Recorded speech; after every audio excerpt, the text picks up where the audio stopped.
EPS 95 pension pensioners की तरफ से सरकार पर आ रही है बड़ी बात। सरकार का चुनावी अहंकार। हम बूढ़े जरूर हैं मगर मरे हुए मुर्दा नहीं। सूचना Zee News Chhattisgarh. EPS 95 pension EPS 95 pension का मामला शांत होने वाला नहीं है। कर्मचारी भविष्य निधि संगठन एम्प्लॉयज प्रोविडेंट फंड ऑर्गेनाइजेशन के खिलाफ आवाज उठाई जा रही है। ईपीएफओ पर भड़ास निकालने वालों का जत्था बढ़ता जा रहा है। आचार संहिता लगने के बाद सरकार से मिलने वाली सारी संभावनाओं के द्वार बंद हो चुके हैं। ऐसे में ईपीएफओ की कार्य संस्कृति और सहयोग न मिलने का आरोप लगाया जा रहा है। पेंशनर्स आके सांघा ने पोस्ट किया, लिखा, ईपीएफओ के माध्यम से मजदूरों का खुलेआम शोषण हम सभी जानते हैं। पंजीकरण के बाद या पंजीकृत नहीं हो जाता है तो पंजीकरण के बाद वे बिना और चिकित्सा सुविधा के माप प्राप्त करते हैं। सभी यूनियन और संगठन भारत में इसे होते हुए देख रहे हैं। उन्हें श्रमिकों को सक्रिय रूप से शिक्षित और सुरक्षा करनी चाहिए या उनकी दुकानों को बंद करना चाहिए। एनएसी की ओर से कोई फतवा जारी होना चाहिए। अनिल कुमार नमदेव ने अपनी भड़ास निकालते हुए लिखा, विवेक काम नहीं कर रहा है कि ईपीएस 95 पेंशनर्स अपना कीमती वोट लोकसभा चुनाव में सदुपयोग कैसे करें। दिमाग कहता है हाँ और दिल कहता है ना। सभी ऊहापोह की स्थिति में हैं। आपकी राय क्या है? क्या एनएसी की ओर से कोई फतवा जारी होना चाहिए? जो पेंशनर्स का काम करेगा वही देश पर राज करेगा। सोशल मीडिया पर सक्रिय रहने वाले पेंशनर्स इंद्रनाथ ठाकुर ने लिखा, जो पेंशनर्स का काम करेगा वही देश पर राज करेगा। जो उनका हक मारेगा उसका हाल चुनाव बताएगा। सरकार का चुनावी अहंकार। हम बूढ़े जरूर हैं मगर मरे हुए मुर्दा नहीं। सरकार भलीभांति जानती है कि एनएसी पूरे भारत के हर राज्य के हर जिले में एपॉलिटिकल बुजुर्गों का संगठन है। हम किसी दल के पीछे घूमने वाले लोगों की जमात नहीं है। हम करुणा और शांति, प्रेम और भाईचारे के साथ जीना पसंद करते हैं। हद की भी कोई हद होती होगी। 2013 में बीजेपी ने हमारे संगठन से वादा किया था कि जब वह सत्ता में आएगी तो ईपीएस 95 के पेंशनर्स के साथ न्याय करेगी। 8 सालों के अनवरत शांतिपूर्ण इस आंदोलन को असीम धैर्य और विनीत भाव से हमने सरकार के समक्ष रखने की कोशिश की है। फिर भी ढाक के 3 पात ही दिखाई दे रहा है। ईपीएस 95 पेंशन भोगी पानी पी पी कर कोस रहे सरकार को। कोई शायर बना, कोई व्यंग्यकार। पेंशनर्स ने लिखा, मैं उन लोगों से अनुरोध करता हूं जिन्हें राजनीति करनी है वे मैदान में जाएं, इस समूह में नहीं। सूचना जी न्यूज छत्तीसगढ़। ईपीएस 95 न्यूनतम पेंशन की वृद्धि को लेकर फिलहाल सारी उम्मीदों पर पानी फिर गया है। पेंशनर्स सरकार और ईपीएफओ से खासा नाराज हैं। सोशल मीडिया पर इसकी झलक देखने को मिल रही है। नाराजगी इतनी है कि कोई शायर बन गया तो कोई व्यंग्यकार। मंत्री और ईपीएफओ पर जमकर कटाक्ष किया जा रहा है। कोई चुनाव बहिष्कार तो कोई खिलाफ में वोट करने का दम भर रहा है। अब की बार पूरा साफ करने का नारा तक दिया जा रहा है। पेंशनर्स नितिन भागवत ने पेंशन भोगियों के फेसबुक पेज पर लिखा, बाय बाय धरना प्रदर्शन, आंदोलन और भूख हड़ताल। 3 महीने के लिए आचार संहिता लागू हो चुकी है। फिर मिलते हैं जुलाई में नई ऊर्जा के साथ। हम मरते दम तक कमांडर राउत कंपनी के साथ थे हैं और रहेंगे। इसके अलावा कोई चारा नहीं।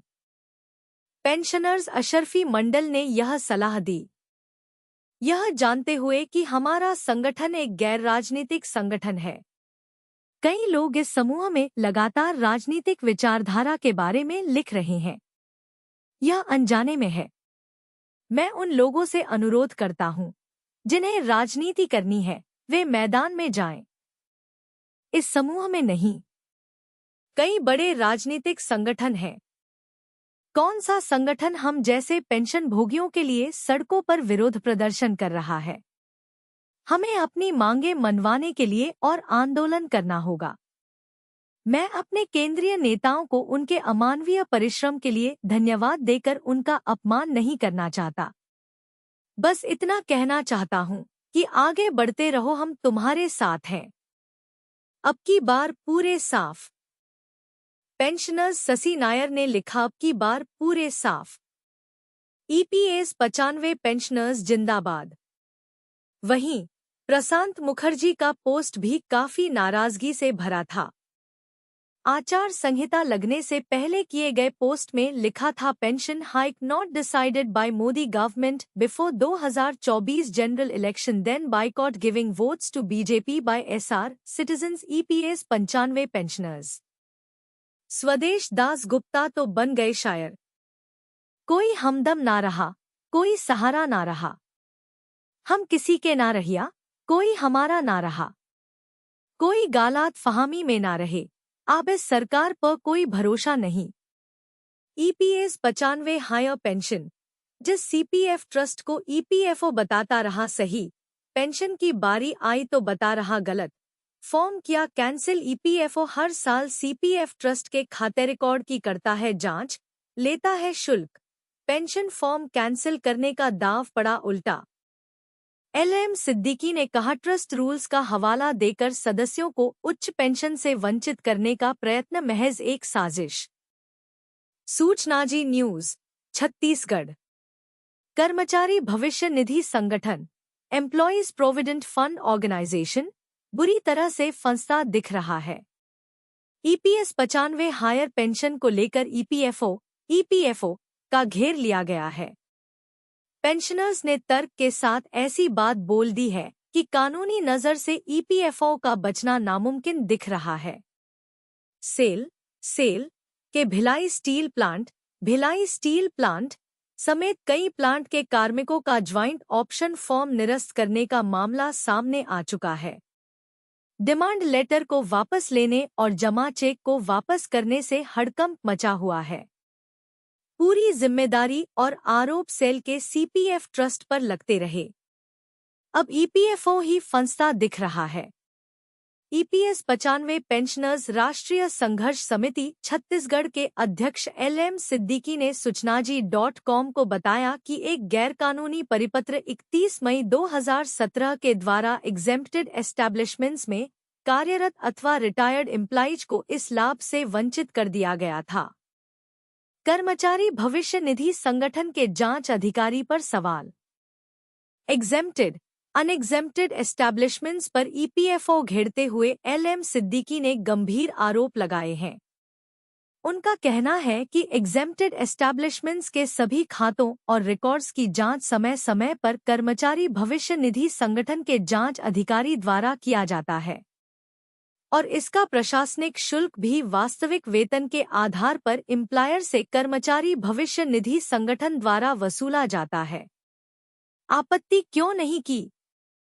अगर नियोक्ता द्वारा सीमित वेतन से अधिक वेतन हो जाने पर भी पेंशन फंड में वर्षों से लगातार अंशदान किया गया तो उस समय उन्होंने आपत्ति क्यों नहीं की? जाहिर है कि इसे कभी भी भविष्य निधि संगठन द्वारा आपत्ति योग्य समझा ही नहीं गया और बाद में सुप्रीम कोर्ट का निर्णय भी 4 नवंबर 2022 को आ गया। वास्तविक वेतन पर पीएफ फंड के लिए अंशदान किया गया।